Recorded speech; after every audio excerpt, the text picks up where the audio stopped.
ఈ తెలంగాణ రాష్ట్రంలో ఎక్కువ స్థాయిలో ఉద్యోగాలు భర్తీ చేసే విధంగా మెగా డిఎస్సిని తెలంగాణ రాష్ట్ర ప్రభుత్వం నిర్వహించాలని చెప్పి సందర్భంగా కోరుతూ ఉన్నా.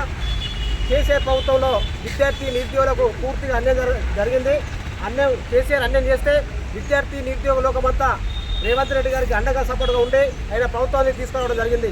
మరి ఆయన ప్రభుత్వం ఏర్పాటైనాక ఇప్పటివరకు ఎందుకు విద్యార్థుల పక్షాన నిరుద్యోగుల పక్షాన రేవంత్ రెడ్డి గారు ఉండట్లేదు అని చెప్పి నేను అడుగుతా ఉన్నా. ఇప్పటికైనా కానీ డిఎస్సి అభ్యర్థులకు ఎక్కువ స్థాయిలో ఉద్యోగాలు భర్తీ చేసి ఇప్పుడు ఏదైతే తేదీలు ప్రకటించిందో ఆ తేదీలను రద్దు చేసి పరీక్షలు పోస్ట్పోన్ చేయాలని చెప్పి ప్రధానంగా డిమాండ్ చేస్తూ ఉన్నా. అదేవిధంగా గ్రూప్ 2, 3 అభ్యర్థులకు కూడా ఎక్కువ స్థాయిలో ఉద్యోగాలు భర్తీ చేయాలి. ఎందుకంటే తెలంగాణ రాష్ట్రంలో నిరుద్యోగ యువత చాలామంది చదువుకుంటూ లైబ్రరీ చుట్టూ మరియు తిరుగుతూ ఉన్నారు. వారికి న్యాయం చేసే విధంగా ప్రభుత్వం ముందుకు రావాల్సిన అవసరం బాధ్యత ఈ ప్రభుత్వం పైన ఉందని చెప్పి సందర్భంగా తెలుస్తున్నా. తప్పకుండా పరీక్షలు వాయిదా వేసి విద్యార్థి నిరుద్యోగులకు మరియు డిఎస్సి అభ్యర్థులకు న్యాయం చేయకుంటే మాత్రం పెద్ద ఎత్తున ఆందోళన కార్యక్రమాలు చేస్తాం. అదేవిధంగా ఈ గ్రంథాలయం ముందే నిరాదీక్ష చేయడానికి కూడా వెనుకాడ బోమని చెప్పి ఈ సందర్భంగా తెలియస్తున్నా.